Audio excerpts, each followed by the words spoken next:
Maghiwalay na tayo, Vilma. Hindi ko kayang sikmurain ang ginagawa ng pamilya mo eh. Huwag! Nakikiusap ako, Rodolfo. Hindi ko kayang mawala ka sa buhay ko. Sinungaling! Gaano mo na ba ako katagal niloloko? Kayo ng pamilya mo, si Itay, si Inay, at pati si Kuya Dodoy. Lahat kayo mga demonyo eh. Nakikiusap ako. Huwag kang maingay. Baka marinig ka Ay nila. naku, tigilan mo nga ako. Umalis ka sa harapan ko. Rodolfo, huwag! Huwag mo sa akin gawin to. Nakikiusap ako. Mahal na mahal kita. Tanggalin mo nga yung pagkakayakap mo sa hita ko. Nakakadiri ka. Hindi ko na kaya makisama pa sa'yo. Dadaling ko ang anak ko. Magpapakalayo-layo kami at hindi na magpapakita sa'yo o sa pamilya mo. Sige, kung yan ang gusto mo, lumayas ka. Pero hindi ko rin ipagpipilitan ang sarili ko sa taong hindi kayang tanggapin ang pagkatao ko. Hindi ko kasalanan kung bakit nagkaganito ako. Bago ako, alang-alang sa pagmamahal ko sa'yo. Nagbago? Sinong niloko mo? Umalis ka nga sa harapan ko. Huwag mong harangan ng daraanan ko. Sisisian mo ang gagawin mong ito sa akin. Mula sa kabilang silid, dinig na dinig ng batang si Abner ang pag-aaway at sagutan ng kanyang mga magulang. Maririnig ang kalampagan ng sahig at dingding sa malakas na pagtutulakan nila. Ang 10 taong gulang na bata ay naiintindihan na ang matinding komosyong nagaganap sa kabilang silid. Pero hindi niya alam kung ano ang dahilan ng matinding pag-aaway ng mga magulang. Ang boses ng kanyang ama't ina ay puno ng galit. Ang mga salita'y tila mga kutsilyo na humihiwa sa puso niya. Pilit niyang tinatakluban ng kanyang tenga para hindi marinig ang mga masasakit na salitang naririnig. Pagkaraan na matinding sigawan, biglang natahimik ang paligid. Napansin ni Abner ang mga yabag na papalapit sa kanyang silid. Nang bumukas ang pinto, nakita niyang pumasok ang kanyang ama na may seryosong ekspresyon. Madali itong lumapit kay Abner. Anak, Huwag kang sasama sa kanya, Abner. Napapaliw na ang tatay mo. Sakting ka sa mama. Ano pong nangyayari? Bakit tayo alis? Bakit niyo ako pinapapili? maghiwalay na kami ng nanay mo. Kaya bilis na. Ayusin mo na ang mga gamit mo. Pero bakit? Bakit natin iiwan si nanay? Huwag ka maraming tanong. Basta't sumunod ka na lang. Pero bakit nga po? Saka gabing-gabi na po, oh. Saka na ako magpapaliwanag, anak. Ang mahalaga, makaalis na tayo dito. Dad, kailan mo ang iyong ama? Tumigil ka nga, Vilma. Sa akin ang anak ko, visit ka. Rico, Itay, Inay, nasasaktan po ako. Huwag niyo po akong pagagawan. Nasasaktan na ako sa pigilan ninyo eh. Makailang beses pang nag-agawa ng mag-asawa sa paghawak sa tigkabilang braso ni Abner. Ang bawat isa ay walang gusto magpatalo. Sa huli, nabitiwan rin ni Vilma ang kanang braso ni Abner. Pagkatapos noon, ay may narinig silang mga kalusko sa labas at ang malalakas na ingay ng mga aso sa paligid. Tumakbo na kayo. Bilis, Rodolfo. Hindi na nakapagdala ng damit ang mag-ama. Maingat silang lumabas ng bahay at dumaan sila sa likod ng pinto. Gumawa naman ng ingay sa loob si Vilma upang hindi mapansin ng mga nilalang sa labas ang pagtakas ng kanyang mag-ama. Mabilis pa sa kidlat ang ginawang pagtakbo ng mag-ama sa kalaliman ng gabi. Tanging ang bilog na sikat ng buwan ang nagsisilbi nilang ilaw sa madilim na sulok ng kalsadang yun. Humihingal at takot na takot ang kanyang ama habang mahigpit ang pagkakahawak sa braso niya. Mas lalo itong nanginig sa takot nang mula sa itaas ng puno ay may isang malaking bayawak na pababa. Titig na titig ito sa kanilang dalawa. Itay, natatakot po. Huwag ka matakot. Poprotektahan kita sa abot ng aking makakaya. Tara na, bilisan na natin ang pagtakbo. Lalo rin bumilis ang pagtakbo ng kung anong gumagapang sa lupa. Kapag napapabangga ito sa mga malalaking puno, mabilis rin itong nakakaliko. Tila ba naaamoy sila at nasusundan ang kanilang mga bakas. Mas lalo pa nilang binilisan ang pagtakbo. Ngunit dahil sa pagmamadali, biglang natisod si Rodolfo sa isang nakausling kahoy sa daan. Bumagsak sila sa lupa. Dahil sa biglang pagkakadapa, ay nahablot niya ang anak. Nawalan din ito ng kontrol kaya pareho silang bumagsak. Otomatikong napalingon sila nang makarinig ng malakas na kaluskos mula sa likod. Ganun na lamang ang panlalaki ng mga mata ni Rodolfo nang makitang nakalapit na sa kanila ang isang napakalaking bayawak. Kasing laki na ito ng halos isang matandang buwaya. Alam ng lalaki na di yun isang ordinaryong hayop kundi isang uri ng aswang na tinatawag na abwak. Ang aswang na kayang mag-anyong bayawak. Anak! Mabilis! Pero itay, paano po kayo? Importante makalayo ka ngayon din. Iligtas mo ang sarili mo. Sige na! Hindi po! Hindi ko po kayo iiwan dito! Huwag na tayo magdramahan dito, Abner. Takbo na! Kung hindi ka aalis, pareho tayong magiging hapunan ng aswang na ito. Kaya takbo na, anak! Hindi kaya tumakbo ka sa likod ng halamanang yon. Bagyang napatras si Abner sa huling sigaw na yun ng kanyang ama. Natood siya at di nakakilos sa kanyang kinatatayuan. Sa isang iglap, nangyari ang hindi inaasahan. Ganun na lang ang panlalaki at mamimilog na mga mata't bibig ni Abner nang walang ano-ano'y may lumapit sa likuran ng kanyang ama. Ang kinatatakutang nilalang. Ang aswang na malabuwayang itsura at laki. Malaki ang mga ngipin, mahabang dila at malaki ang katawan. Ilang segundo lang ay nagpalit ito ng anyo. Katawang tao ngunit ang muka o ulo ay muka pa rin ng bayawak. Sobrang nakakatakot ang itsura dahil sa malademonyo nitong anyo. Tumutulo ang malapot nitong laway habang nakangising nakatayo sa likuran ni Rodolfo. Wala itong kaalam-alam sa aswang na handang kumain dito. Pero biglang may dumating din na isang nilalang na katulad ng itsura ng nauna. Ang naiiba lang ay may malulusog itong dibdib na balat din ng isang bayawak. Itinutulak nito ang aswang sa likod ng ama ni Abner. Pero malakas ang unang aswang na dumating at nagawa nitong matalo. Umalingaw-ngaw ang sigaw ng batang lalaki nang masaksihan nito ang walang awang pagkakaluray-luray ng katawan ni Rodolfo. Nakita ni Abner kung papaanong ikinalat ng aswang ang mga laman loob ng kanyang ama sa lupa at walang awang nilantakan yon sa harap niya. Nanginginig ang buong katawan ni Abner ng mga sandaling yon. Nang parang nagbabantang tinitigan siya ng aswang. Halos maihipa siya sa kanyang short. Pigil na pigil niya ang kanyang paghinga habang nagbabaga mga mata nitong nakatitig pa rin sa kanya. Sinikap niyang maihakbang ang kanyang mga paa. Ngunit nabigo siya. Naninigas ang kanyang katawan dahil sa matinding takot. Nay! Mabilis na nilundag ng aswang si Abner. Tangkang sasakmalin siya, ngunit mabuti na lang mula sa kadiliman ng damuhan, biglang sumulpot ang aswang na kanina'y natalo. Hindi alam ni Abner kung ang aswang na ito ay nais siyang ipagtanggol o kung gusto rin itong kainin ng kanyang katawan at nakikipag-agawan lamang sa aswang na lumapa sa kanyang ama. Wala nang inaksayang panahon si Abner. Mabilis siyang nagtago sa isang makapal na halaman ng itinuro ng kanyang ama bago ito mapaslang. Parang puno ng saging na may payat na katawan. Berding-berdi at malalago ang mga dahon. Sapat na para makapagkubli.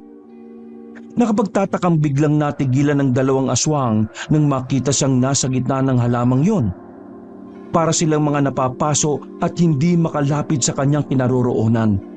Sa huli, mabilis na muling naghukay ang mga nilalang sa ilalim ng lupa at nilisan ng lugar na yon.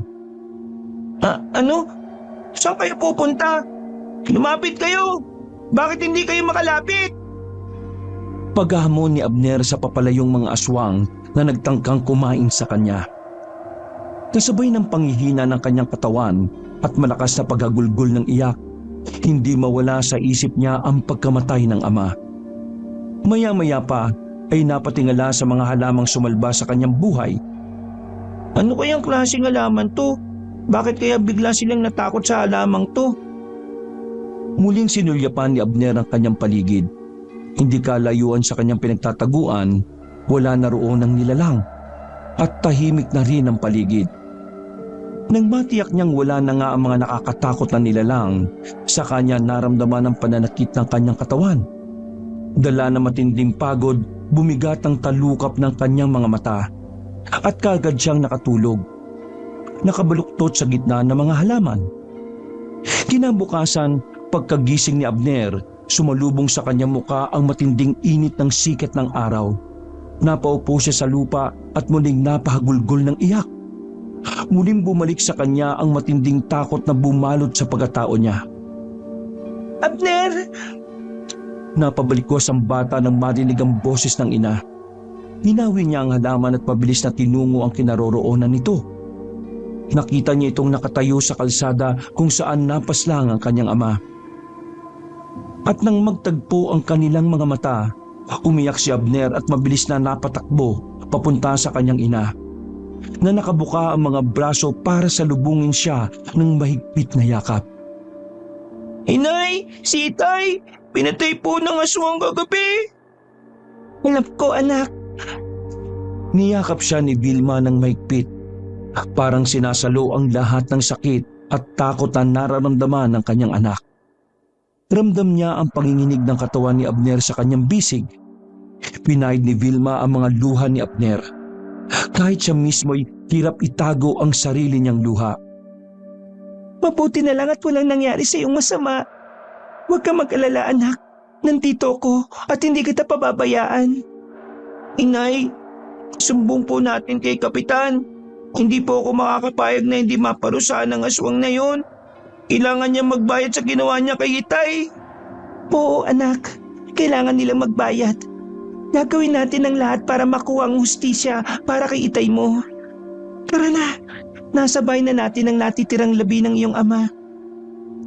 Ang boses ni Vilma ay may halong puot at determinasyon. Alam niyang wala na silang babalikan sa dati nilang buhay.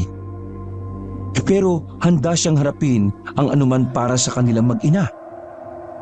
Habang naglalakad sila pabalik ng kanilang tahanan, mahigpit na magkahawak kamay, ramdam ni Abner ang init ng yakap ng kanyang ina. Pero alam niyang may bahagi ng kanilang buhay na hindi na mabubuong muli. Paano na po tayo, Inay? Wala na si Itay. Paano tayo mabubuhay nang wala siya? Hindi ko alam, anak. Pero pangako ko, gagawin natin ang lahat para mabigyan ng hustisya si Itay mo. Hindi tayo susuko. Hindi kita pababayaan, Abner. At kapag nailibing na ang Itay mo, aalis tayo sa lugar na ito. Po? Saan po tayo pupunta, Inay? Sa bahay ng aking mga magulang, anak. Malapit lang dito ang kanilang tahanan. Kaya hindi ka masyadong malulungkot kapag naalala mo ang iyong ama. Pwede ka pa rin bumalik dito kung gusto mo. Pero Inay, ang alam ko po malayo yun at nasa gitna ng gubat. Baka po maraming nakatirang aswang dun eh. Huwag ka mag-alala, anak. Ligtas tayo sa lugar na yon. Huwag mong ipahalata na natatakot ka sa mga aswang. Opo, Inay, pero ano po bang uri ng aswang ang kumain kay Itay? Hindi ko rin alam, anak, kung anong uri ng nilalang sila. Pero pangako ko, hahanapin natin ang sagot at gagawin ang lahat para makuha ang hustisya para sa iyong ama. Pagdating nila sa bahay, dumating din ang mga tanod na kasama ni Kapitan. Masusing ininspeksyon ng mga natirang laman ni Rodolfo, pati ang pugot na ulo ng kanyang ama. Nang makita ni Abner ang mga nagkaluray-luray na katawan ng kanyang ama, muling napahagulgol ito ng iyak. Labis ang sakit at pighati na nararamdaman niya. Itay! Sigaw ni Abner habang humahagulgol. Hindi matanggap ang sinapit ng kanyang ama. Tama ba ang batang ito? Siya ang nakasaksi sa pagkamatay ni Rodolfo. Opo, Kapitan. Nasaan ka ba nung nangyari ang pamamaslang?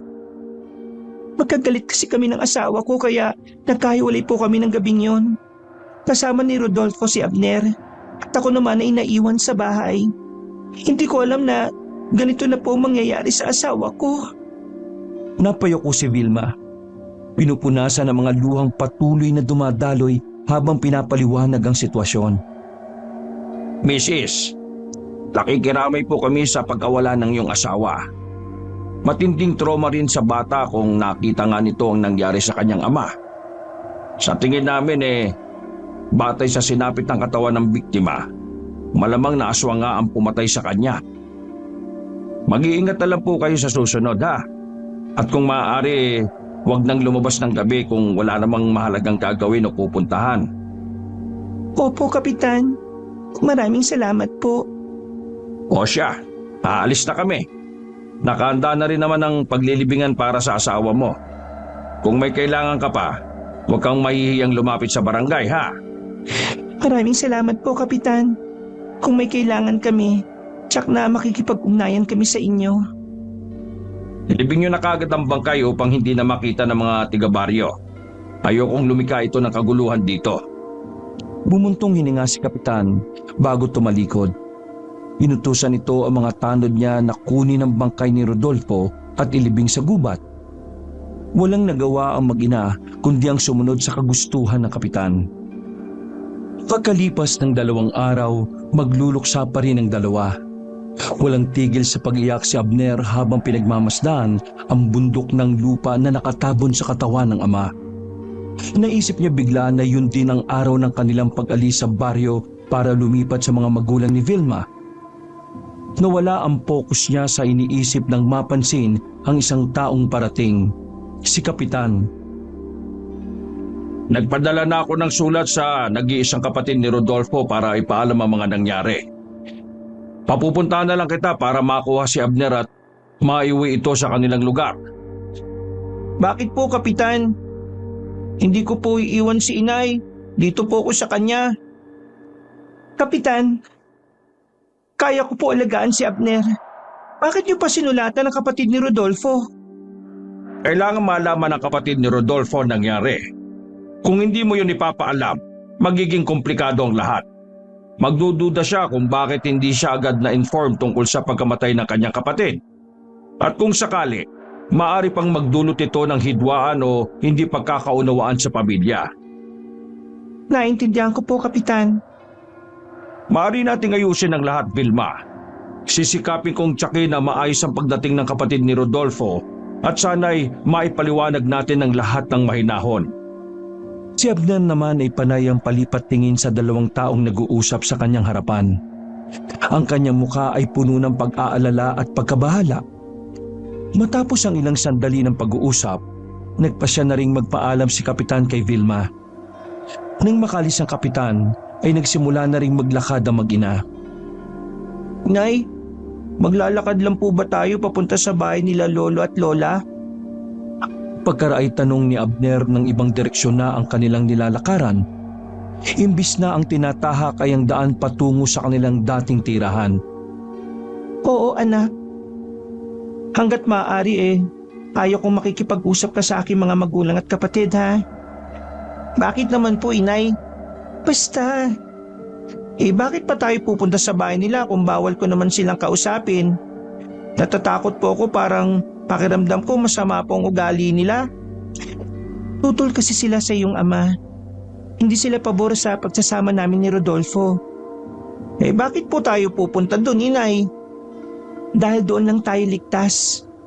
Mas mapapanatag ang loob ko kapag nakikita at nakakasama ko sila. Isa pa, natatakot din akong mahanap tayo ng tiyo Raul mo. Ang balita ko kasi, sa kwento ng iyong ama, mahusay at matapang daw ang kapatid ni Rodolfo. Astig nga po yun, inay. Meron ng magtatanggol sa atin laban sa mga aswang. Pero ang mga ganong tao, anak, dapat iniiwasan dahil lapitin sila ng mga aswang. Saka, huwag ka magkukwento ng kung ano-ano sa tiyo mo, ha, kung sakaling matuntun niya tayo. Ang dami naman bawal, nay. Nakakalito na po kayo. Basta bilisan mo na lang ang paglalakad mo. Malayo pa tayo, baka gabihin pa tayo sa daan. Makakita ulit tayo ng aswang. Mabilis nga ang ginawang paghakbang ni Abner habang mahigpit ang pagkakahawak sa kamay ng kanyang ina. Pag may konting kaluskos lang sa paligid, agad na napapalingon si Abner sa likod at harapan ng kanilang nilalakaran.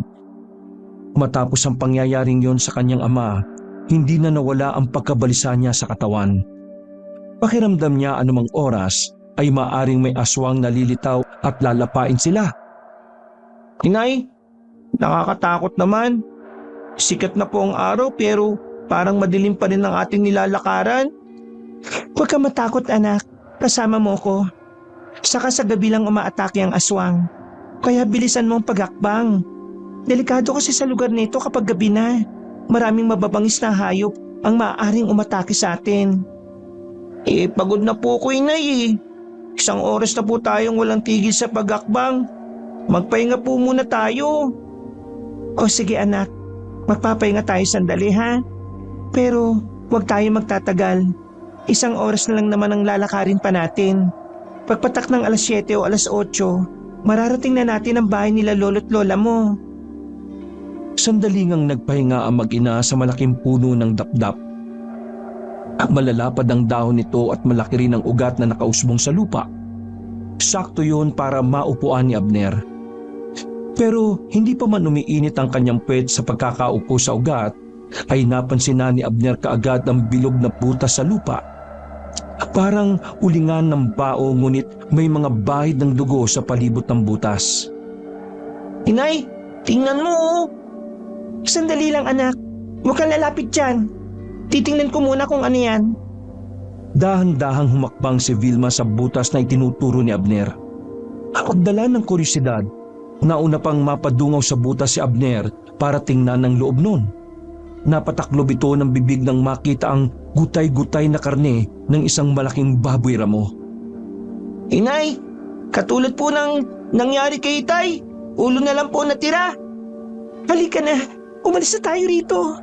Po, bakit naman po? Huwag na masyadong maraming tanong. Bilisan natin at kailangan na natin makalayo dito, anak. Mabilis ang ginawang pagkilos ni Abner para sumunod sa nagmamadaling ina. Malalaki ang mga hakbang na parang patakbo ang dalawa para lang makalayo sa lugar na yun.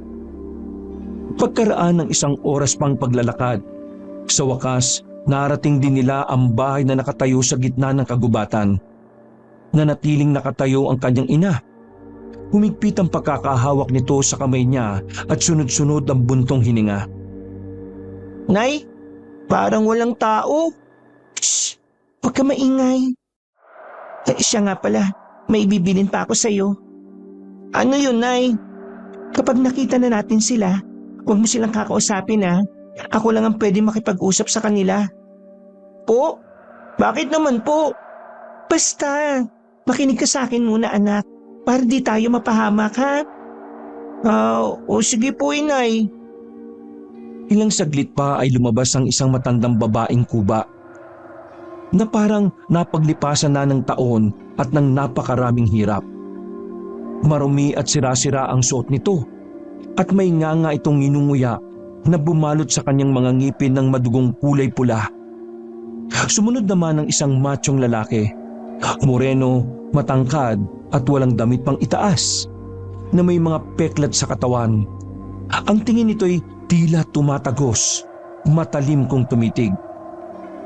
Nang magtama ang kanilang mga mata ni Abner, agad na nadaman niya ang malamig na takot na gumagapang sa kanyang balat. Ang mga mata ng lalaki at ng matandang babae ay puno ng misteryo at pangingilabot, na parang may itinatagong lihim na hindi dapat malaman ng sinuman. Napakapit siya ng mahigpit sa kamay ng ina at nagkubli sa likod nito. Inay, sino po mga yun? Natatakot po ako sa kanila. Parang nangangain po sila ng tao. Ano ka ba? Baka marinig ka nila. Sila ang lolo at tiyo Dodoy mo. Huwag ka mag-alala. Ganyan lang talaga sila anak. Mukhang di pa kasi nila tayo nakikilala eh. Halika na, lumapit tayo para makilala nila tayo. Sigurado po kayo? Oo naman. Mga kapamilya natin sila anak. Dahan-dahang naglakad ang mag-ina. Nang makalapit na ay lalong tila kumakapit ang dilim sa paligid. Nagmano si Vilma sa kanyang ina. Ganon din ang ginawa ni Abner sa kanyang lola. Ang malungkot ng ngiti sa labi ni Lola Guring ay may dalang kilabot. Ngunit habang nakatingin siya rito, unti-unting bumalot sa kanya ang kakaibang pakiramdam ng kapanatagan. Kuya, pwedeng pakisamahan na muna ang bata sa dati kong silid. Dito na lang muna kami anak ha. Sumama ka na muna sa tiyo mo at iayos mo ang mga gamit natin. Huwag ka munang bababa hanggat hindi kita tinatawag. Mag-uusap lang kaming mga matatanda. Opo, inay. Samantala, sa bayan ng Aguas, nakatayo si Raul sa sala ng kanyang bahay. Hawak niya ang isang kapirasong papel na natanggap niya kaninang umaga. Binasa niya ang mensahe. Ipinababatid ng sulat kay Raul ang isang masamang balita. Ayon sa mensahe, namatay ang kanyang nakatatandang kapatid na si Rodolfo. Biktima raw ito ng aswang. Kaya naman nang mabasa ni Raul ang sulat, nilamukos niya yun at nanginig ang mga kamay sa galit. Tamang-tama lang ang dating ng sulat dahil binabalak talaga niyang sumunod sa naglayas na kapatid. Matagal na niya itong hindi nakikita. Dahil sa nalaman ay nagdesisyon ng lalaki na lumuwas na upang maabutan pa kung sakali ang kapatid na nakahimlay. Nag-alala ito bigla sa kalagayan ng kanyang nag-iisang pamangkin. Bago pa kasi namatay si Rodolfo, ay may nauna na siyang natanggap na kalatas na mula dito. Sinasabi nitong kailangan niya ng tulong dahil sa mga alam nitong may mga aswang na umaaligid at nambibiktima sa lugar na nilipatan. Isa pa sa dahilan kung bakit nais siyang makauwi agad doon ay ibinilin ng kanyang kuya na kahit na anong mangyari ay kunin nito ang bata maging sa kanyang ina. Kinabukasan, maagang bumiyahe si Raul. Halos 5 oras ang kanyang nilakbay. Unay sumakay siya ng bus, saka sumakay sa tricycle nang marating na ang bayan. Habang patuloy na umaandar ang tricycle sa maputik at baku-bakong daan, naramdaman ng binata ang malamig na hangin na tila sumasalubong sa kanya. At sa sulok ng kanyang mga mata, may nakikita siyang mga signos na tila nagbababala sa kanya na huwag nang pasukin ang lugar. Ngunit sa kabila nun ay hindi nagpatinag ang lalaki. Bagamat ramdam na ramdam niya ang mabigat na presensya sa paligid, ay di niya yon inalintana. Mas malakas ang pananalig niya sa mga anting-anting na nakasukbit sa kanyang liig at nakatago sa kanyang damit. Bakit kaya napadpad si kuya sa ganitong klaseng lugar? Ang weirdo naman ng lugar na ito. Hindi kaya ako naliligaw? Nang dumating na siya sa baryong nabanggit sa sulat, bumaba siya sa harap ng isang lumang bahay na tila inabandona na. Ilang saglit ay may dumaang matandang babae na may bitbit na batya na puno ng labahin. Nakapatong ito sa kanyang ulo nang hindi hinahawakan ng kamay.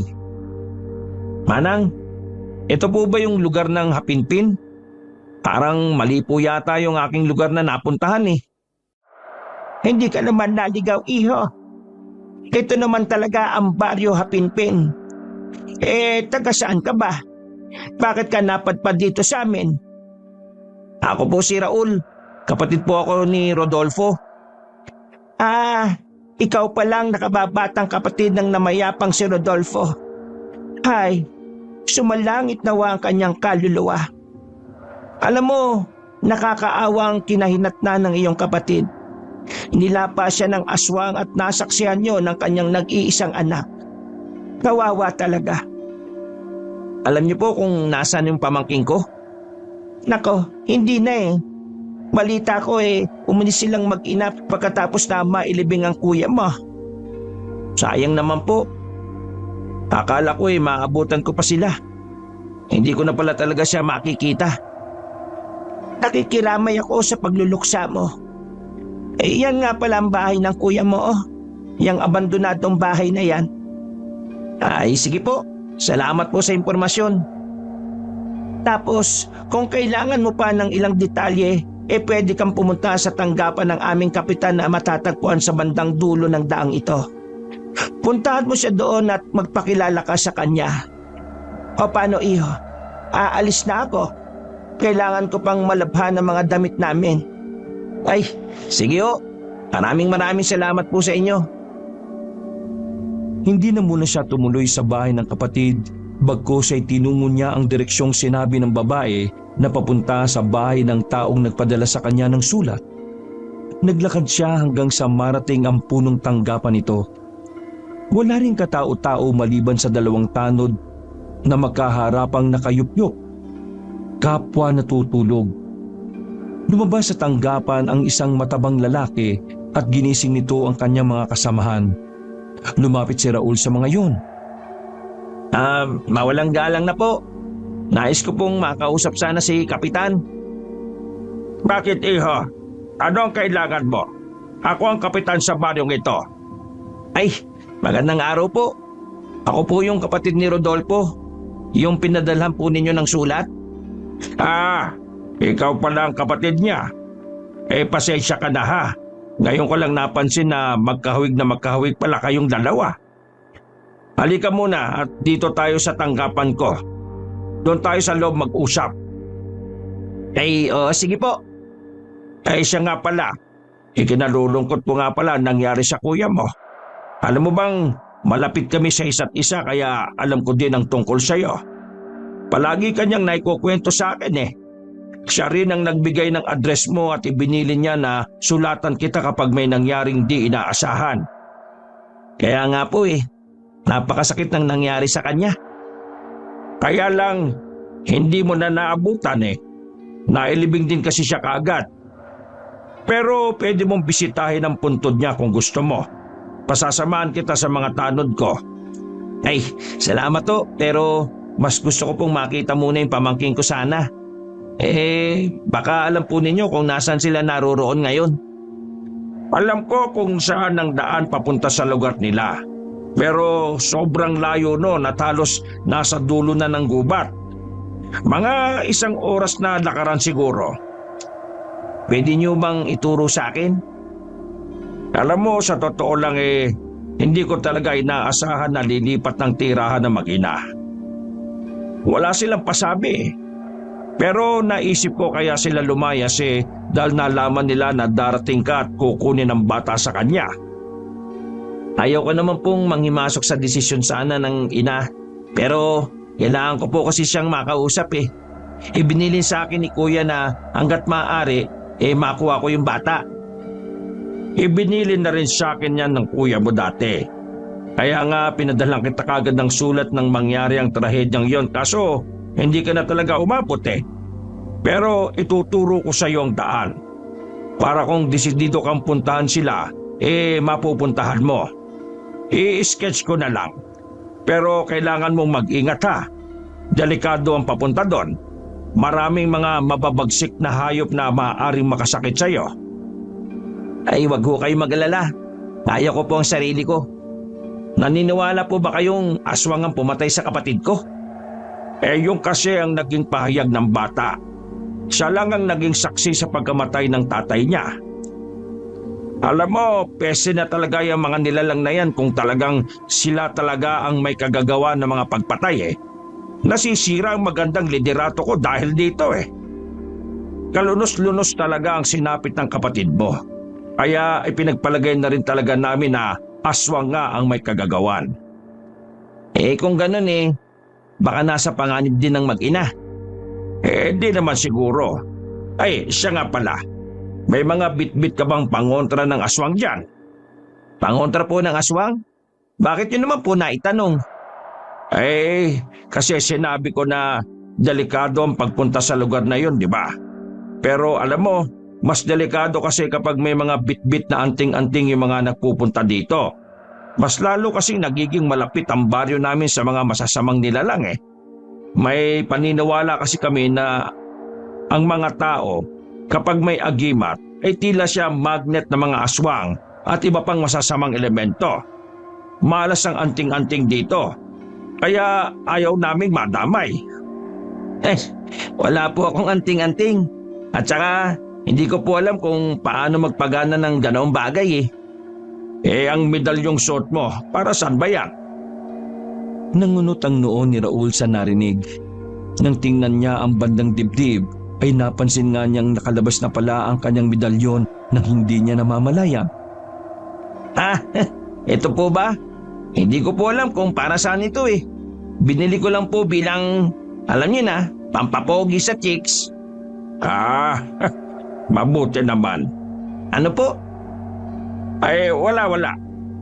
Teka, iguguhit ko na yung sketch ng daan papunta sa bahay na sinasabi ko sa iyo kanina pa. Habang ginagawa yun ng matandang kapitan, ay lihim na nagmamasid at nakikiramdam ang binata. Hindi niya inamin ang totoo sa taong yun dahil sa isip ay sinasabi niyang palaging walang dapat na pagkatiwalaan kapag nasa bagong lugar. Bagamat ito ang nagbalita tungkol sa naging kamatayan ng kapatid, ay di naman niya din pwedeng sabihin dito ang tungkol sa kanyang misyon. Maliban sa pagkuha sa kanyang pamangkin. Nakisakay na lamang siya sa mga sinasabi ni Kapitan at iniwasan niyang mag-isip o magduda maski kaunti sa kanya ito. Nag-ingat siyang labis sa kanyang mga ikinikilos. Nang marinig niya ang kwento ng Kapitan, ay di siya nabahala. Dahil kahit anong klase ng aswang ang kanyang makaharap, ang anting-anting na tangan niya ay ang pinakapaborito niya sa lahat. Alam niyang mabibigyan siya nito ng tamang liksi at lakas na maaari niyang magamit kapag nakaharap na niya ang aswang. Eto na. Pasensya ka na talaga ha. Gustuin ko mang samahan ka hindi naman pwede dahil nga sa walang may iwan dito sa barangay para magbantay. Wala pong problema, Kap. Ito po ay isang malaking tulong na po sa akin. Salamat po. Aalis na po ako. Sige. Ulit. Nakikiramay ako ha. Magpahinga ka muna. Naglakad siya pabalik sa abandonadong bahay ng kapatid. Dahil sa nakapagpakilala na siya sa punong barangay, ay lumakas na ang loob ng binata na pasukin at ayusin ang bahay na yon. Doon niya inihanda ang kanyang mga gamit. Pagsapit ng takip silim, nagsimula nang maglakad si Raul patungo sa bahay ng kanyang hipag. Bitbit lamang niya ang isang pirasong flashlight na siya lamang niyang gabay sa madilim na landas. Pinili niyang maglakbay sa ganitong oras ng gabi dahil alam niyang doon niya maaabutan ang mga taong nais niyang makita. Kung sakaling sila'y nasa kanilang mga tahanan. Habang papalapit na siya sa bukana ng gubat, narinig niya ang malalakas na usapan at tawanan mula sa di kalayuan. Agad niyang nilingon ang kanyang pinanggalingan at nakita niyang may ilang kalalakihan na papalapit sa kanya. Ang mga ito'y may dalang mga flashlight at malalaking bombilya na nagbibigay ng liwanag sa madilim na paligid. Hindi rin nakalampas sa kanyang paningin ang matutulis na kawayan na tanga ng mga ito. Nang maaninag niya ang kanilang mga muka, mabilis niyang nakilala ang isa sa kanila, si Kapitan Dario. Ikaw? Nandito ka pa? Anong ginagawa mo rito? Magandang gabi po, Kapitan. Ngayon ko kasi pupuntahan yung pamangkin ko Aba, at bakit naman gabi, iho? Delikado ang daan papunta roon. Lalo na't kapag sumasapit ang gabi. Hindi ko kasi ako naniniwala sa mga aswang, Kapitan, kaya ayos lang ako. Samahan ka na lang namin sa bandaryan. Pero hindi ka namin masasamahan hanggang sa bahay nila, ha? Salamat to. Pero wala pong problema sa akin. Siya nga pala. Bakit ba napunta si Rodolfo sa baryong ito, Raul? Hindi po kasi naging maganda ang buhay pag-ibig ni Kuya sa lugar namin Lumayo siya para kalimutan ng kanyang unang naging asawa na nagpakamatay. Kung gayon pangalawang asawa lang pala si Vilma. Alam mo bang dahil sa pagmamahala nila itinakwil ng pamilya niya si Vilma. Nagtanan kasi sila Ganun po pala ang kwento ng pag-ibig nila. Nagsimula na silang hingalin sa paglalakad. Malimig na rin ang hamog ng paligid at tahimik na ang madilim na gabi. Nakiramdam si Raul sa kanyang mga kasamahan. Nasa 1 oras na silang naglalakad at tila kampante ang mga kasamahan sa paghalughog ng mga damuhan. Para lamang naglalaro kung susuriin, hanggang may nadaanan sila na isang tumpok ng lupa. May krus ito sa itaas at nakalagayang isang bulaklak ng sampagita na nalantana dahil sa ilang araw na pagkakabilat. Siya nga pala, Raul. Ayan yung libingan ng kapatid mo. Ha? Teka, bakit dito? Wala bang sementeryo ang lugar ninyo kaya dito na lang siya nilibing? Nag-iisa lang siya dito Para namang siyang aso na inilibing na lang sa hukay ng lupa. Pasensya ka na. Wala kasing kakayahan si Vilma na gastusan ng pagpapalibing sa asawa niya. Alam mo bang sa lugar na ito din namatay ang kuya mo? Dahil sa narinig ay naging malikot ang mata ni Raul. Ngunit pagkadakay, tila naramdaman niyang nanghina ang kanyang tuhod dahilan upang siya ay mapaluhod. Doon nagsimulang maglandas ng kanyang mga luha. Napatakot siya ng lupa sa libingan ng kanyang kuya Rodolfo. Hanggang dito na lang kami, iho. Maiwan ka na namin dahil roronda pa kami sa buong baryo. Hahayaan ka na lang muna namin na makasama mo ang iyong kapatid. Opo, sige. Salamat po, Kap. Umalis na ang kanyang mga kasama. Naiwan na siyang mag-isa sa lugar na yon. Kagad niyang napansin ang halamang nasa gilid ng daan. Kilala niya ang halamang yon. Isang puno ng tagbak. Tatayo na sana si Raul upang tingnan ang halaman sa tabi ng libingan. Ngunit napahinto siya nang marinig ang mabangis na huni ng isang hayop mula sa kakahuyan. Bagaman ang tunog ay nakakatakot at tila nagbabanta, hindi ito nakaapekto kay Raul tulad ng inaasahan. Imbis na matakot ay naging alerto lamang siya at naging mas mapagbatsyag sa paligid. Nakita niya ang walang direksyong paghawi ng mga makakapal na damo, kasabay ng isang mabahong amoy na mabilis na kumalat sa hangin. Ang amoy na yun ay sapat na upang magpatayo ng balahibo ng kahit na sinong tao. Ngunit si Raul ay nanatiling kalmado at matatag.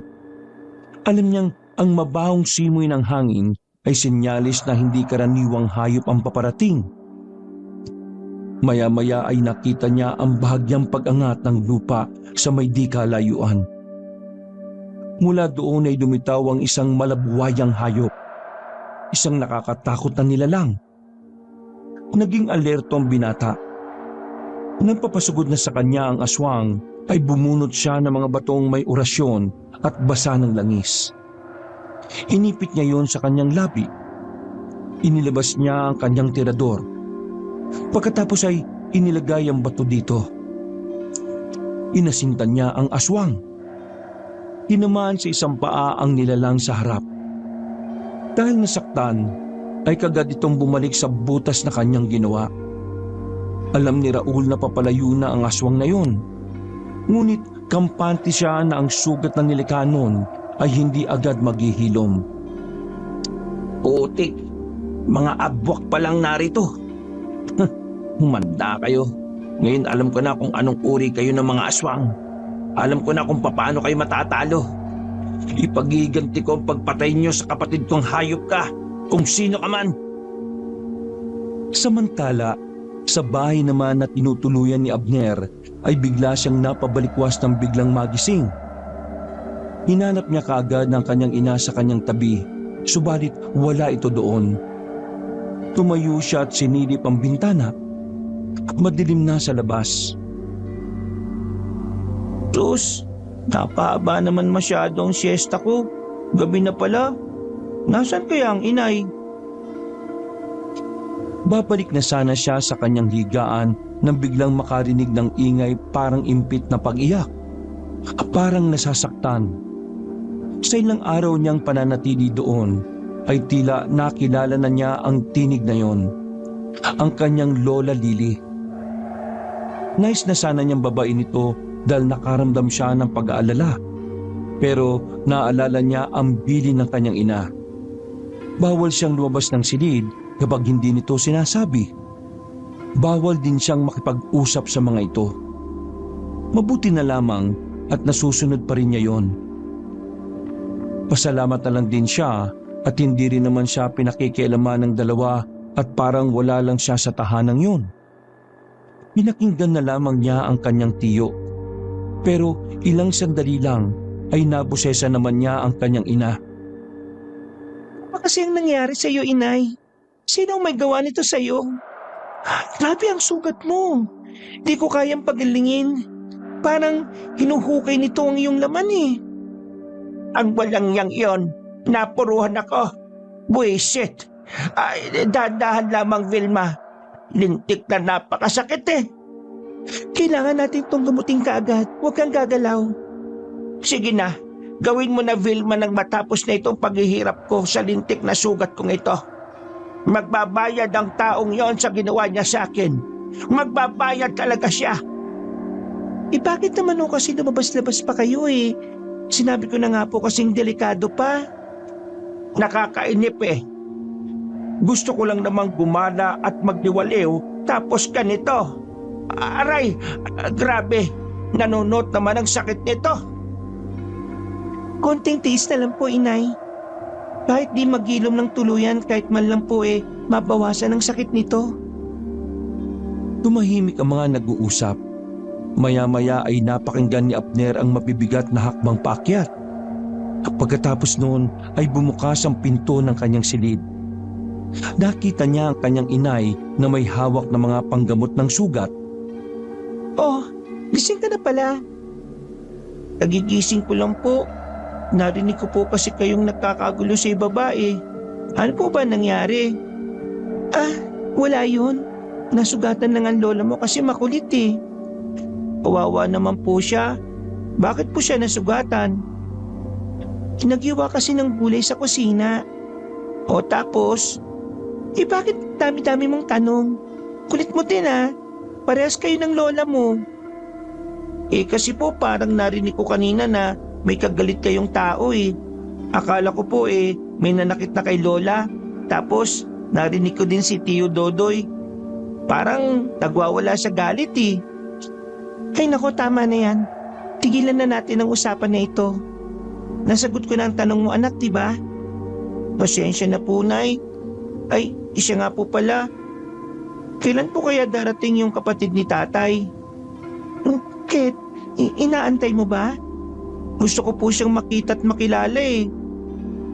Alam mo, kung sa akin lang anak ayoko nang makilala mo ang tiyo mo.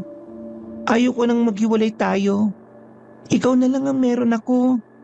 Sana dumito ka na lang at wag kang sasama sa kanya maski anong mangyari. Matapos mawala ang tatay mo, hindi ko gusto na pati ikaw mawala sa akin. Kung mapapaliw ako, hindi ko naman po kayo iiwan eh. Salamat kung ganun. Ngayong natanggap na uli ako at napatawad ng nanay ko, mainam na dumito na lang muna tayo. Huwag po kayong mag-alala. Maski tiyo ko siya di ako sasama sa kanya. Hindi ko naman po siya kilala eh. Dahil sa sinabing yun ng kanyang anak, ay napayakap ang ginang sa kanyang anak. Ginantihan naman yun ni Abner ng mas mahigpit at puno ng pagmamahal na yakap. Anak, patawarin mo ako ha. Pakiramdam ko kasi kasalanan ko ang nangyari sa iyong ama. Pero wala naman pong may kagustuhan sa nangyari, inay eh. Ang mga nilalang na yun, sila ang may kasalanan. Pinaslang nila ang tatay ko. Pagbabayaran po nila yon sa tamang panahon. Anak, ang pagiganti, hindi yun ang sagot. Hindi mababawasan noon ang sakit ng pagkawala ng tatay mo. Paano ko papalampasin ang ginawa nila kay tatay? Hindi ko kaya magpatawad, inay. Kailangan kong gawin to para sa kanya, para sa atin. Kung gagawin mo yan, baka ikaw naman ang susunod na mawala sa akin. Hindi ko kakayanin na pati ikaw ay mawala sa akin. Gusto mo ba ng mainit na kape o sabaw ng inasimang karne? Sige po, inay. Parang bigla po ko nagutom eh. Saka lang kumawala sa pagkakayakap si Abner sa kanyang ina. Ngunit bigla itong natigilan. Inay, bakit parang mainit ang katawan nyo? May lagnat po ba kayo? Ha? Wala naman, anak. Baka na dagdag ako kanina sa pagluluto. Sige na, kukuha muna ako ng mainit na sabaw para sa'yo. Huwag kang bababa ng bahay ha. Opo, inay. Hihintayin ko po kayo dito. Matapos maramdaman ang init ng kanyang katawan, napansin ni Vilma ang pagkabalisa sa mga mata ni Abner. Ngunit hindi niya ito pinahalata. Bagkus ay pilit niyang ngumiti at tumalikod upang ihanda ang sabaw para sa anak. Mabilis din itong nakabalik. Bitbit niya ang isang malaking mangkok na may lamang sabaw at karne. Kagad na naamoy ni Abner ang mabangong sabaw. Heto na anak, kumain ka na. Ang laki po ng butoy, Nay. Ano po bang karne ito? Ito yung alagang kalabaw ni Kuya Dodoy. Kanina kasi, nadatnan niyang nakabig dito sa puno ng pinagtalian niya. Mahal na mahal niya yun. Kaya imbis na masira, niluto ko na lang. O sige na, humigop ka na ng sabaw. Masarap yan, anak. Inilapag ni Vilma ang mangkok sa gilid ng katre sa ibabaw ng lamesa. Agad namang kinuha ni Abner ang kutsara at tinikman ng sabaw. Wow, Nay! Ang sarap po ah! Salamat naman at nagustuhan mo ang luto ko, anak. Gusto mo ikuha pa kita ng kanin? Sige po. Habang pumipit si Vilma upang kumuha ng kanin, napansin ni Abner na tila may kakaibang lasa ang sabaw. Bagamat masarap, ay parang may nalalasahan siyang kakaibang sangkap na di niya mawari. Pagbalik ng kanyang inay ay kaagad niya itong sinabi. Nay, bakit parang ibang lasa ng sabaw? Ha? At talaga ba? Kaluluto ko lang yan ah. Ano ba yung nalalasahan mo ha? Parang may kakaibang anghang, saka parang ang bango-bango po. Tapos, napakalambot pa ng karne. Tila natutunaw sa dila ko eh. Yun ba? Akala ko naman kung ano na. Huwag ka mag-alala. Ligtas na kainin yan, anak. Hindi kita ipagluluto ng pagkain na pwede mong ikapahamak. Sige na, kain na. Hindi ba masarap? Napakasarap nga po, inay eh. Ang sarap po. Habang nagpapatuloy sa paghigop ng sabaw si Abner, ay may nararamdaman siyang kakaiba sa kanyang katawan. Biglang nandilim ang kanyang paningin hanggang sa di na niya namalayan na unti-unting bumagsak ang kanyang mga talukap sa mata. Sa kabilang banda, ay nagpatuloy si Raul sa kanyang paglalakad sa gubat. Nasa kalagitnaan na siya nang muling makarinig ng kaluskos. Napalingon siya sa kanyang likod dahil pakiramdam niya ay may nakasunod sa kanya at nagmamasid. Binilisan niya ang kanyang lakad. Napansin niya ang tunog ng kaluskos ay parang bumilis din. Naririnig niya yon dahil matalas ang kanyang pandinig. Malakas na agad ang kutob niya na meron talagang sumusubok sa kanya. Magpakita ka! Hindi ako natatakot sa'yo! Lumabas ka! Hanapin mo ako!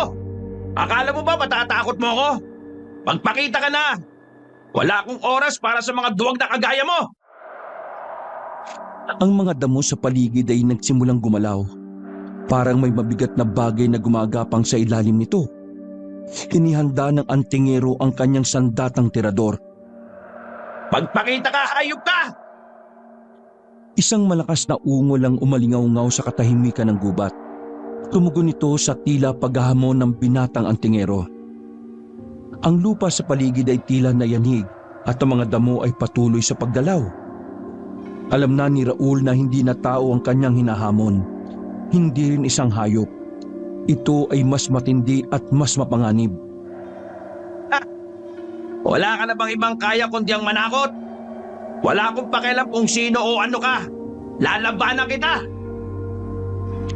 Bago pa man mas makapaghanda si Raul, isang malaking bayawak ang sumugod.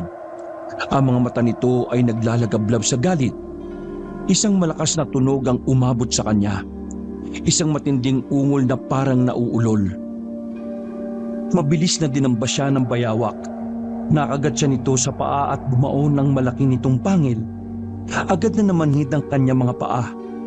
Mabilis siyang nag-isip at umusal ng isang malakas na orasyon. Kasunod noon ay inilabas niya ang kanyang medalyon at agad na idinikit yon sa katawan ng kanyang kalaban.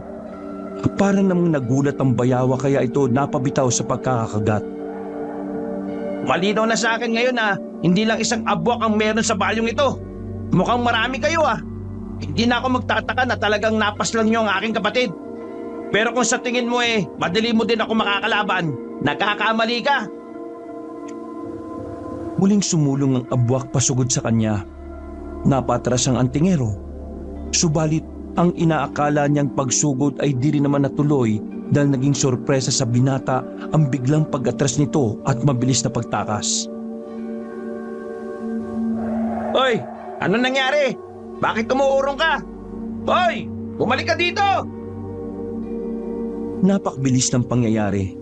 Ilang segundo lang ay tuluyan nang nawala sa paningin ni Raul ang bayawak. Sa halip, isang bagong aswang ang sumulpot mula sa dilim. Malusog ang dibdib nito at napatunayan niyang isang babaeng bayawak ito. Inilabas ni Raul ang suot na medalyon at ipinakita yon sa papalapit na aswang. Nang makita ng nilalangang medalyon, mabilis itong tumakbo papalayo tulad ng nauna. Matapos ang mabilis na labanan at ang pag-alis ng aswang, muling naglakad si Raul. Umaasang makikita ang hinahanap niyang bahay. Sa wakas, sa kabila ng kanyang pinagdaanan ay sa dilo ng daan ay may nakita na rin siyang bahay. Ang bahay na ito ay kapag nilapitan ay di ka agad mapapansin dahil sa natatakpan ng malalabay na puno at matataas na damo. Ito ay may 2 palapag at tila maayos. Ngunit may pagkaluma ang itsura. Ang dingding nito ay yari sa kahoy. Ang pinto ay gawa sa matibay na kahoy. May mga inukit na detalye sa mga gilid. Ang nag-iisang ilaw na nasa labas ng bahay ay isang lumang lampara na may kumikislap na ningas. Ito ang tanging nagbibigay ng liwanag sa lugar na yon. Nakasabit ito malapit sa pinto. Siguro, ito na ang bahay na tinutukoy ni Kapitan. Sa wakas, makikita ko na ang pamangking ko. Pinagmasdan mabuti ni Raul mula sa kanyang kinatatayuan ang buong paligid ng bahay. Wala naman siyang nakikitang tao o anumang bagay ang gumagalaw maliban sa mga nakasampay na balat ng hayop. Nilapitan niya ang bahay at saka nagtawag. Tao po! Tao po! May sumilip na isang magandang babae sa bintana. Yun ang nakita ni Raul. Sino ka? Ano ginagawa mo sa lugar namin sa ganitong oras ng gabi? Magandang gabi. May inaanap kasi akong bahay. Maaari ko bang malaman kung ito yung bahay ni na Vilma? Hindi ito yun. Walang Vilma na nakatira dito. Umalis ka na. Ikaw ba si Vilma? Hindi nga sabi. Ang kulit mo ah. Umalis ka na. Walang Vilma dito. Bakit naman bigla ka nagalit? Marahil ikaw na nga yung hinahanap ko. Baka naman pwede mo akong patuloyin muna sa bahay ninyo. Siya nga pala. Para lang malaman mo, ako nga pala si Raul, ang nakababatang kapatid ni Kuya Rodolfo. Ikaw? Sinasabi ko na nga ba, ikaw yan eh. Maaari ko bang makilala at makita yung pamangking ko? Tulog na si Abner. Bumalik ka na lang bukas. Masyadong malayo ang nilakad ko buhat sa baryo, Vilma. Baka pwede naman patuloyin mo ako. Sige na! Paano naman ako nakatitiyak na ikaw nga si Raul? Maraming mapagpanggap sa lugar na ito. Wala akong tiwala sa mga bagong kilala. Dala ko ang sulat ni Kapitan at Kuya Rodolfo. Sapat naman patunay yun na ako nga si Raul. Kailangan ko maiuwi ang pamangkin ko sa lugar namin sa Aguas. Ito ang huling sinabi na Kapitan at Kuya ko. Hindi pwede. Hindi ko ibibigay si Abner sa'yo. Saka, hindi naman siya sasama sa'yo eh. Hindi niya ako iiwan. Pero kailangan ko itong gawin. Wala akong pakialam. Pero, Sana naman, huwag mong biglain ng bata. Nakatrauma na si Abner. Isaalang-alang mo sana yung nararamdaman niya. Kahit papaano hayaan natin ang bata para makapagdesisyon. kung yan ang gusto mo, wala namang problema sa akin. Pwede naman nating daanin ito sa mabuting usapan eh. Biglang nag-iba ang pakikitungo ni Vilma sa lalaki. Ngumiti ito ng bahagya at tumango. Sinang-ayunan ng sinabi ni Raul. Sige, halika tumuloy ka na muna. Pasensya ka na kung medyo nabigla ako ha. At napagtaasan kita ng boses. Wala yun. Ayos lang. Ang layo ng nilakad mo. Bakit pinili mo naman pumunta dito ng gabi?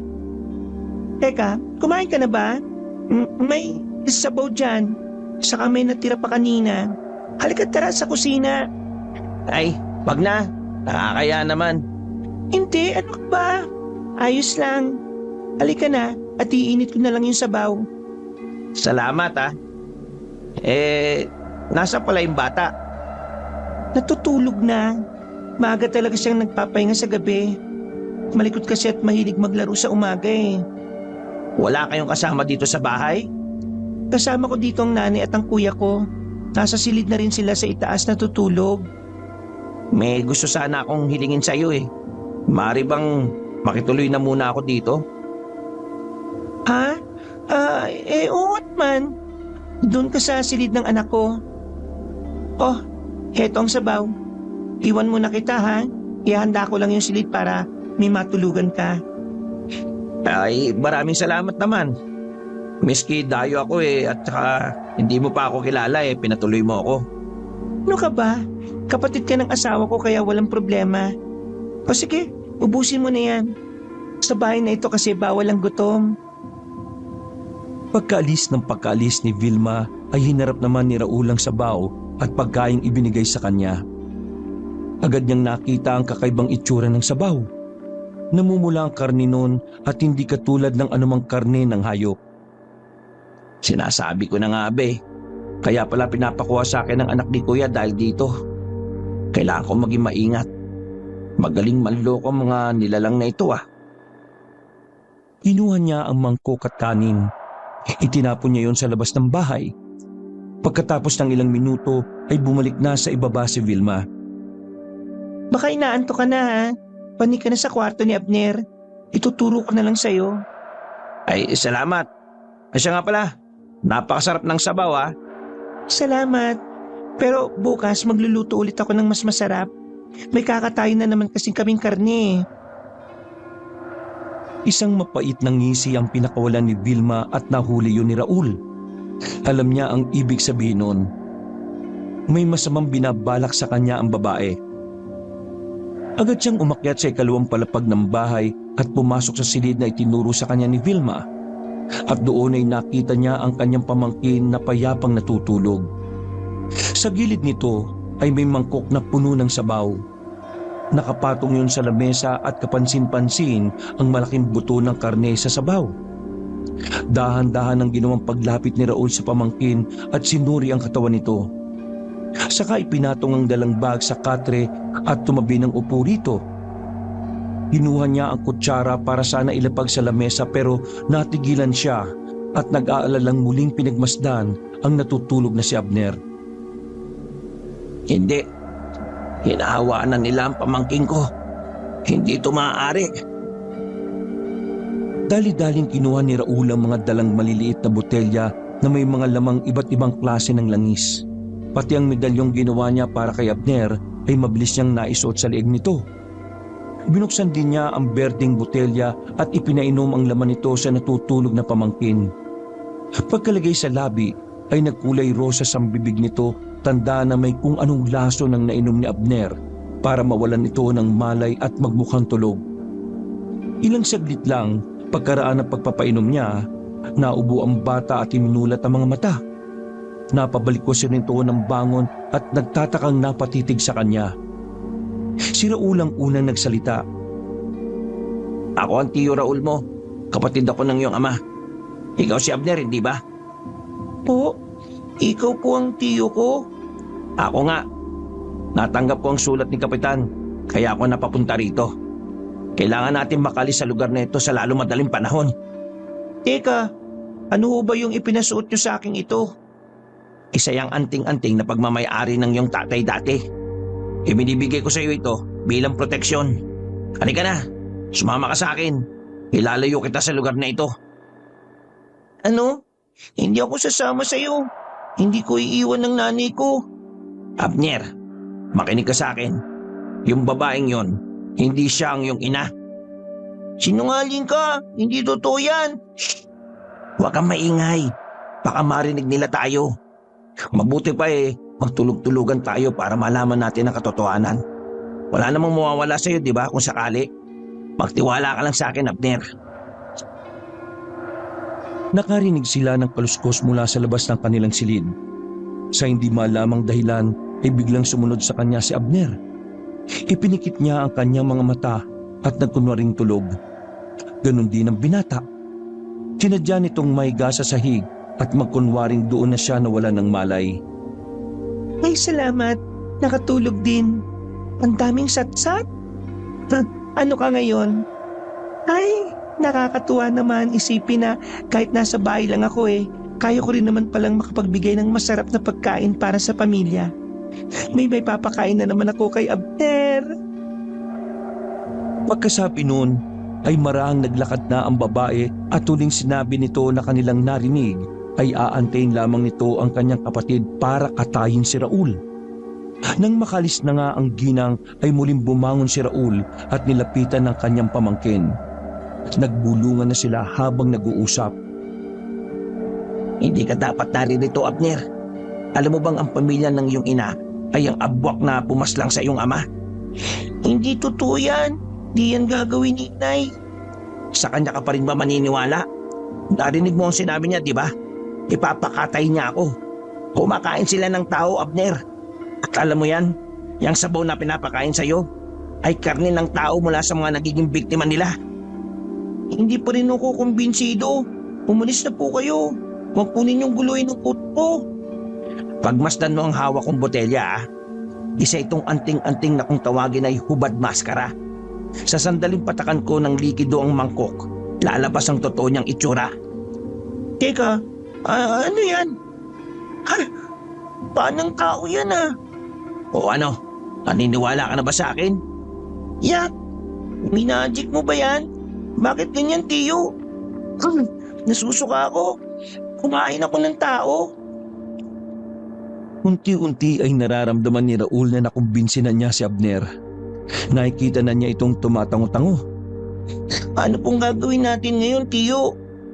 Kailangan natin makalayo dito kaagad.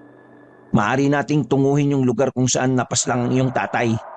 May makakatulong sa atin doon, ang halaman ng tagbak. Ang halamang yun, pinatatakutan nila Dahil ang halamang yon ay parang kamandag sa kanila. Kaya nitong pahinain ang katawan ng abwak. Walang saysay ang makapal nilang balat kapag nasayaran yun ng dagta. Napapaso sila dito at kayang sugatan nito ang balat nila. Ipagiganti ko si Itay. Magbabayad sila. Madilim na ang paligid, ngunit hindi ito alintana ng dalawang kaluluwang nakatakas. Maingat silang lumabas sa bintana. Bawat galaw ay sinisiguro nilang walang ingay na makakagising kay Vilma. Habang unti-unti silang lumalayo sa bahay, lumakas ang tibok ng kanilang mga puso. Ang bawat takbang palayo ay may dalang kaba. Ngunit kailangan nilang magpatuloy. Tahimik ka lang, Abner ha. Kailangan natin makalayo bago pa makaramdam si Vilma. Tiyo, gaano pa po tayo kalayo? Konting tiis na lang. Malapit na tayo. Nagpatuloy silang maglakad. Ramdam ni Abner ang pagod, pero pinipilit niyang hindi yun ipakita. Alam niyang kailangan nilang makalayo kaagad. Minsan ay nadadapa si Abner sa mga ugat na nakausli sa lupa. Ngunit agad siyang binabangon ni Raul. Hinahatak siya upang magpatuloy sa paglalakad. Tiyo, kinakabahan po ako. Huwag kang mag-alala. Hindi kita pababayaan. At kung sakali man na may lumapit na aswang sa atin, sigurado kong hindi ka nila basta masusugatan. Nangihina na po ko, Tiyo. Ha? Ano? Mabilis na sinalat ni Raul ang pisngi ng pamangkin. Ramdam ang malamig na balat nito sa ilalim ng kanyang palad. Tinitigan niya ang mga mata ni Abner. Naghanap ng anumang senyales ng kalmado. Ngunit ang nakita niya ay mas nakakagimbal kaysa sa inaasahan. Sa kaitiman ng mga mata ni Abner, may isang manipis na guhit. Isang guhit na tulad ng isang ahas. Nagsimulang manginig si Raul. Napagtanto ang kahulugan ng nakita. Hindi na niya napigilan ang pagkalat ng laway ng abwa na tumimo sa dugo ng kanyang pamangkin. Nangyari na ang kinatatakutan niya. At hindi na ito may babalik pa. Ang maliit na guhit na yon ay sinyalis ng sumpa. Isang markang magbabago sa buhay ni Abner magpakailanman. Patawarin mo ako, Abner. Mukhang nahuli na ako. Bakit po, Tiyo? Ang mga mata mo, tulad na ng isang bayawak. Ano po? katulad na ako nila? Hindi, ayoko po. Sunod-sunod na tango na lang ang naisagot ni Raul. Walang salitang kaya magpaliwanag sa bigat ng kanyang nararamdaman. Binuhat niya si Abner. Mahigpit na niyayakap ang payat na katawan ng pamangkin. At mabilis na tumakbo patungo sa puntod ng kanyang kapatid. Kahit na anong mangyari, kailangan mo makatakbo papunta sa tagbak. Tisin mo nakakapasok mga dahon sa balat mo Saglit lang yun. Dahil suot mo ang medalyon. Hanggat suot mo yan, hindi ka magiging abwak. Opo. Pagdating nila roon, nakita niya si Vilma. Nakatayo at tila naghihintay sa kanila. Kasama ang buong pamilya. Pag sinabi ko takbo, tumakbo ka Opo, tiyo. Alertong kinuha ni Raul ang mga botelya na nasa bag. Isa-isa niyang pinagsasasaboy yun sa apat. Nagwala ang mga abwak at nag-anyong nakakatakot na itsura.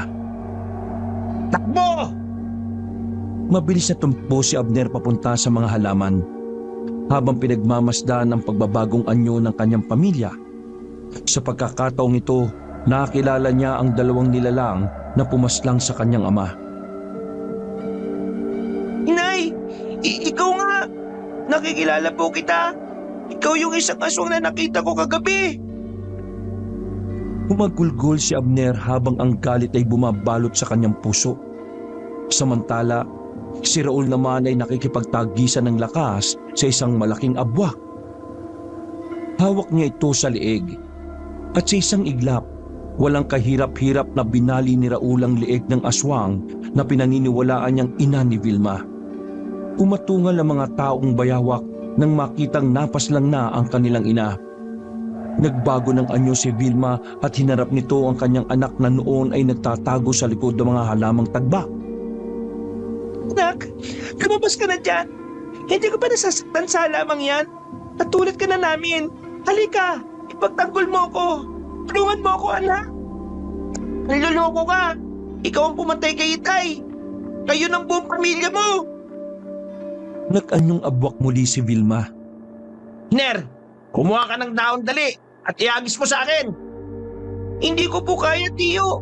Nasusugatan na po ako sa mga dahon ito. Agad napansin ni Raul na may mga sugat na nga si Abner sa kanyang braso. Tanda na talagang kumalat na nga ang kamandag ng kalaban sa kanyang katawan. Unti-unti nang tinatanggap ng kanyang katawan ang lahat ng mga katangian ng isang pagiging abwak. Labanan mo, sumpa, Abner! Labanan mo! Tiyo, hindi ko na po kaya. Lalabas na ako.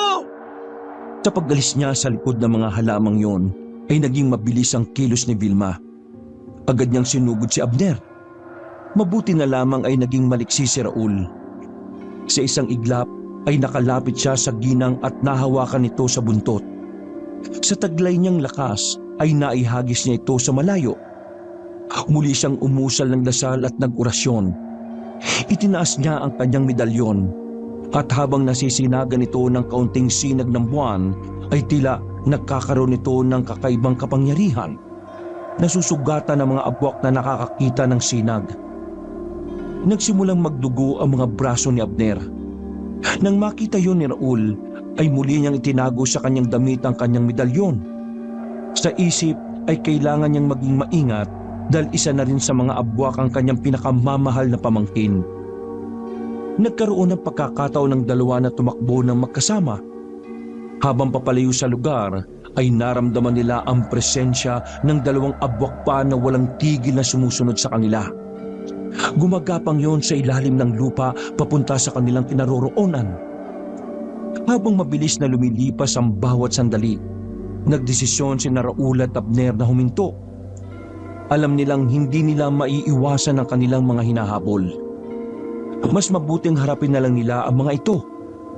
Mula sa pagkakatakbo, dahan-dahang humarap ang dalawa sa paparating na panganib. Wala nang tatakbuhan, Abner. Kailangan tapusin natin to ngayon.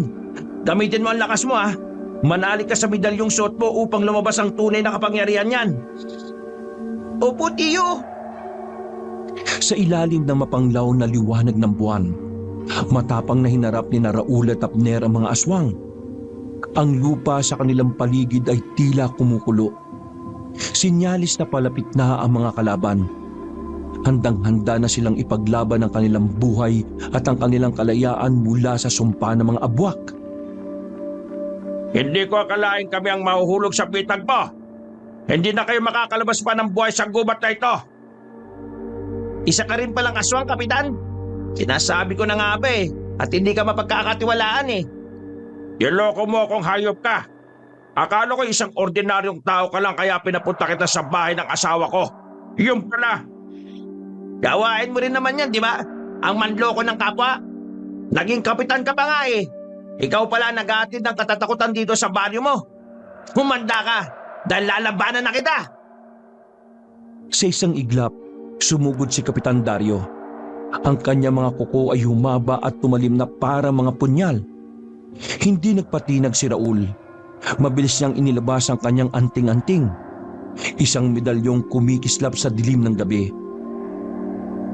Nagsimulang magbago ang anyo ng kapitan. Ang kanyang itsura ay naging mas malaki at mas mabagsik. Ang kanyang balat ay nagsimulang maging magaspang at nagkaroon ng kaliskis. Ang kanyang mga mata ay tumapang at namumula sa galit.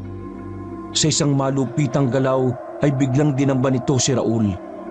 At ang pangil ay tumatarget sa liig ng antingero. Mabilis na nakaiwas si Raul. Kasabay noon ay kanyang sinuntok ang malabuwayang abwak. Tumalsik si Kapitan Dario, ngunit bumangon din ito kaagad. Mas galit at mas mabalasik. Agad na kinuha ni Raul ang kanyang balisong na nakasukbit sa kanyang bewang. At sa muling pagsugod ng abwak sa kanya ay inihanda niya ang sarili. Kailangan matapos na ang inyong kasamaan. Mga hayop kayo, mga peste! At sa muling pagdalung sa kanya ng abwak, ay inundayan niya ito ng saksak. Nasaksak si Kapitan sa kanyang dibdib. Ang balisong na gamit ng antingero ay hindi pangkaraniwang patalim. Pinahiran ito ng mga espesyal na langis at bininditahan sa ilalim ng mga sinaunang ritual upang magtaglay ng kapangyarihang labanan ng mga nilalang na mula sa kadiliman, tulad ng mga abwak. Kapag isinaksak ang balisong sa katawan ng isang abwak, agad nitong pinapahina ang nilalang, na parabang tinutunaw ng mga sagradong langis ang laman nito. Mas matindi ang epekto nito kapag itinama sa puso ng abwak, sapagkat ito ang sentro ng kanilang kasamaan at kapangyarihan. Sa oras na gamitin ng balisong laban sa abwak, hindi lamang nito nasusugatan ng nilalang, kundi tinutunaw din ito ang masamang enerhiya na nagpapalakas sa abwak. Ang mga sagradong ukit sa balisong ay naglalabas ng liwanag na pumipigil sa mabilisan na paghilom ng mga sugat ng aswang. Dahilan upang hindi na makabalik sa dati nitong anyo o kapangyarihan. Kaya't sa bawat hampas at saksak ng balisong sa katawan ng abwak, lalo nitong pinapalapit ang kamatayan ng nilalang. Ito na ang wakas mo, Kapitan! Sigaw ni Raul habang patuloy niyang idinidiin ng patalim sa katawan ng abwak. Nang makita yon ng isa pang malaking abwak, ay nagwala ito at biglang sumugod patungo sa kinatatayuan ni Abner.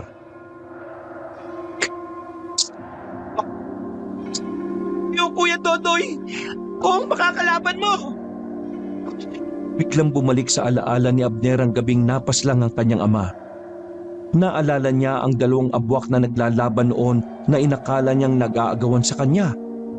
Doon lang niya naisip na kung hindi dahil sa pangalawang abwak, ay malamang na hindi siya nakaligtas noon o makakapagtago sa halamang tabak. Tama na! Hindi ba sapat na pinatay mo si Rodolfo? Ngayon ay ang aking anak naman! Hindi kita hahayaan!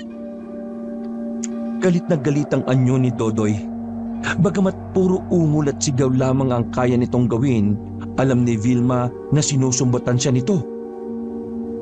Biglang nagbago ng anyo si Dodoy. Lumaki ang kanyang katawan. Humaba ang mga kuko. Nagngangalit siya. Handa nang atakihin si Vilma. Hindi nagpakita ng takot ang babae. Sa isang mabilis na kilos, nagbago rin siya ng anyo. Ang kanyang mga mata ay nagbaga at naglabasa ng matatalim na pangil sa kanyang bibig. Agad silang nagbanggaan. Ang mga tunog ng kanilang mga kuko ay narinig sa buong kagubatan. Nagsasalpukan ng kanilang mga kuko at pangil. Hindi nagpatinag si Dodoy. Sumugod siya muli, ngunit si Vilma ay mabilis na umiwas. Bago pa man siya makabawi, sinugaban ni Vilma ang balikat ni Dodoy at tinampas siya ng malakas sa lupa. Nagpupumigla si Dodoy, ngunit si Vilma ay buong lakas na tinapakan ng kanyang dibdib. Pilit siyang pinipigilan. Hindi na kita papayagan pang saktan si Abner. Sa isang mabilis na kilos, gamit ang lahat ng natitira niyang lakas, sinaksak ni Vilma si Dodoy sa dibdib. Gamit ang kanyang matalim na mga kuko. Ang kirot ay bumalot sa buong katawan ni Dodoy at unti-unti siyang nanghina. Mahal ko ang aking anak, kuya. Awa. Sa huling pagsiklab ng lakas, nagawang itulak ni Dodoy si Vilma palayo. Ngunit pagkatapos noon ay unti-unti na siyang nawalan ng lakas at nawala na rin ang kanyang buhay. Masakit para kay Vilma ang kanyang nagawa, subalit alam niyang yun lamang ang paraan upang protektahan si Abner. Lumapit ang bata sa kanya at agad siyang niyakap. Sa kabila ng lahat ng naganap, ang pagmamahal ng isang ina, kahit hindi niya tunay itong ina, ay nagwagi. Inay, hindi kayo masama kagaya ng iniisip ko. Patawarin mo ko, anak. Alam kong alam mo na rin na hindi ako ang totoo mong ina. Pero mahal kita at itinuring kitang anak. Natakot ako na baka saktan ka nila kaya ginawa kitang isang abwak. Minahal ko ang iyong ama, pero wala akong nagawa para labanan ng aking ama. Nalaman ni Rodolfo ang lihim namin kaya pinagplanuhan siyang paslangin ng aking mga kapamilya. Tahimik na bumagsak ang mga luha ni Abner, ngunit unti-unti niyang niluwagan ang kanyang mga kamao. Tumitig siya sa mga mata ng kanyang ina. At sa kabila ng sakit at galit, nakita niya roon ang tunay na pagmamahal. Ang pagmamahal ng isang ina na handang magsakripisyo para sa kanyang anak. Inay, mahirap ang lahat ng ito para sa akin pero nagpapasalamat ako sa pagmamahal niyo. Hindi kita kayang talikuran, lalo na't ikaw ang tumayong ina ko. Salamat, anak. Sige na, sumama ka na sa iyong tiyo Raul at kalimutan ang masaklap na nangyari sa pamilya natin. Magsimula ka ulit. Magagawa ko po ba yun kung nahawaan niyo na ako sa pagiging aswang? May paraan pa, Abner. Po? Talaga po? Pero kailangan mong sumama sa akin. At kailangan mong magtiwala sa akin, Abner. May mga albularyo sa Agwas na maaaring makatulong. Hindi pa huli ang lahat para sa'yo. Gusto ko pong maging normal ulit. Tulungan niyo po ako, tiyo. Oo, ipinapangako ko na makakabalik ka sa dati. Inay, sumama na po kaya kayo sa amin. Ayoko pong iwan kayo dito eh. Kung may pagkakataon pa po na mabago ang lahat, gusto ko pong kasama ko kayo. Sumama na po kayo sa amin ni Tiyo Raul. Hindi ko po kayang iwan kayo dito na mag-isa. Abner, anak, gusto kong maniwala na may pag-asa pa para sa ating lahat. Pero hindi ko alam kung may lugar pa para sa akin sa mundong ito. Vilma, may pagkakataon pa para sa'yo. Walang sumpa na hindi kayang talunin ang tamang desisyon at pagtutulungan. Alam kong mahirap pero hindi ka namin iiwanan. Pwede naman tayo magsimula ng sama-sama eh. Inay, mahalaga po kayo sa akin. Kung may pag-asa pa po ako, may pag-asa rin kayo. Hindi po tayo susuko, Inay. Hindi ko inaasahan na mapapatawad niyo ako pero salamat. Kung handa kayo magbigay ng pagkakataon, susubukan ko. Sasama ako sa inyo. Sumama kayo sa akin. Ipagtatayo ko kayo ng maliit na kubo doon para makapagsimula kayo mag-ina. Sa wakas, nagkaisa ang mag-ina sa kanilang desisyon. Sa tuluyang pagsikat ng araw, iniwan nila ang madilim na gubat. Tangan ang bagong pag-asa. Nagsimula silang maglakbay patungo sa agwas. Dala ang pangako ng pagbabagong buhay. Wakas,